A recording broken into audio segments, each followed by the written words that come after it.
Hi guys, my name's Sully, and today I'm going to be reviewing the CS5 Sniper Rifle in Battlefield 4, one of the new unlockable weapons included in the Dragon's Teeth DLC. Now, I'm not a great sniper. I can hold my own if the situation calls for it. My team really needs it, but I don't go running around the map 360 no-scoping guys in the face. That's just not me. I'm really not a sniping master. However, when Dragon's Teeth was announced, and it was rumored to include the CS5, I was beside myself with excitement. I was one of the handful of people who actively played Medal of Honor Warfighter, and in that game, I absolutely loved the CS5. It was a weapon for the active recon, and its custom suppressor, coupled with its super quick bolt time, meant that even against the more powerful guns of the game, you could hold your own if you played your angles right. I was hoping that when it came to Battlefield 4 that would be the same case here. And while it's no beast of a gun so far in BF4, it can hold its own in the right situations. So let's get to it. The CS5 can be unlocked upon completion of the No Eye in Team assignment, which requires you to get 2 sniper rifle ribbons, 10 radio beacon spawns by your squad mates, and 20 spot assists. So if you have a team working with you and you know how to hold and point a sniper rifle in the right direction, this really shouldn't take that long. And once you unlock it, you get the rifle itself, its custom suppressor, and an 8x scope. In terms of stats and performance, the CS5 is a bit unique when compared to other sniper rifles in Battlefield 4. It is chambered with a 7.62 NATO round and does 100 damage up to 12.5 meters just like all the other sniper rifles, but drops to 59 damage at 100.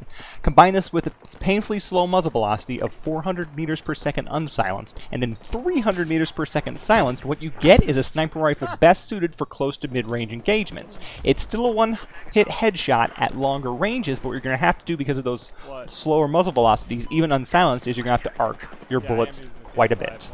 That's the bad news. The good news is that, as expected, this gun has a lightning-fast bolt action, rechambering the next round in under a second. This means that you can go through the 11 bullets in your CS5, 10 in the magazine, 1 in the chamber, in a little over 10 seconds.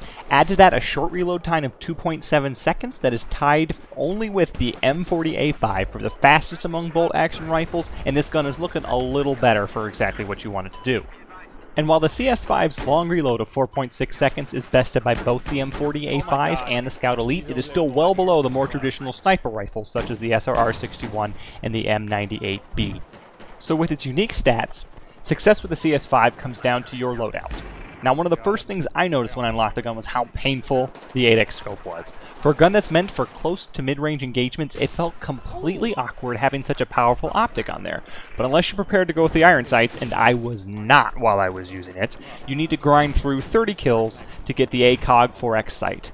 If you grind through 20 more kills, you get the straight pull bolt, and 20 more gets you your laser sight. So at 70 kills, I have what seems to be, or for me, is the best loadout for the gun.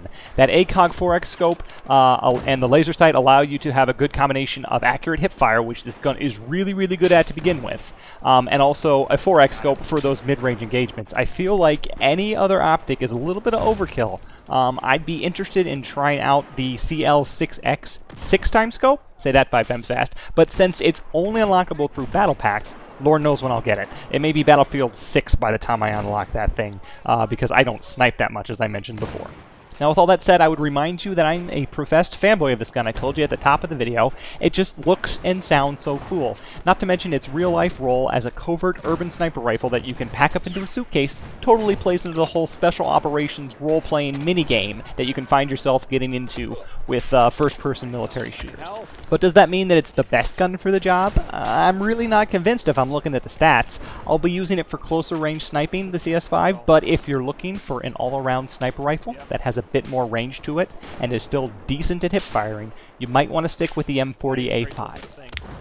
The M40 has the same damage model as the CS5, the same bolt action speed, but with a muzzle velocity of 480 meters per second, it has a bit more range to it. Where it falls short is its hip fire. But having used the M40 a bit on Locker and Metro with a 1x infrared scope, highly recommend it, very specialized, a lot of fun, I can tell you that it suits those purposes very well, a lot of the same purposes that we're supposed to be getting out of the CS5. Not to mention the inherent flaws of relying on a sniper rifle to run and gun a bit in close quarters. Sure, it's satisfying to turn the corner and no-scope a guy, but when trying this gun out, I found myself running into more than a few players with the defensive perk on. And that means no one-shot kill for me, just a rage-inducing 93 damage. But at the end of the day, I have really been enjoying using the CS5. With only 100 meters per second difference in using its custom suppressor and going unsilenced, you might as well go silenced. It gives you that added bonus of staying off the map, which does help you in the close quarters sniping. Combine that with the ACOG 4X, laser sight, and a straight pull, you have a gun that is infinitely more useful than the last DLC sniper rifle we got, the SR338, which was a steaming pile of useless semi-automatic weapon. Honestly, there aren't enough minutes on YouTube to talk about how bad that gun was on introduction and how bad it continues to be to this day. But I digress. The bottom line here is that if I'm not picking off targets at more than 100 meters when I'm reconning, I'll be using this gun. While it may not be the best rifle to choose from, its combination of quick chambering and outstanding hipfire makes it a contender for close quarter battles. And while my love affair with the CS5 is unlikely to continue with the same burning passion as it did in Warfighter, I'm sure the two of us can remain friends and hook up for the occasional booty call.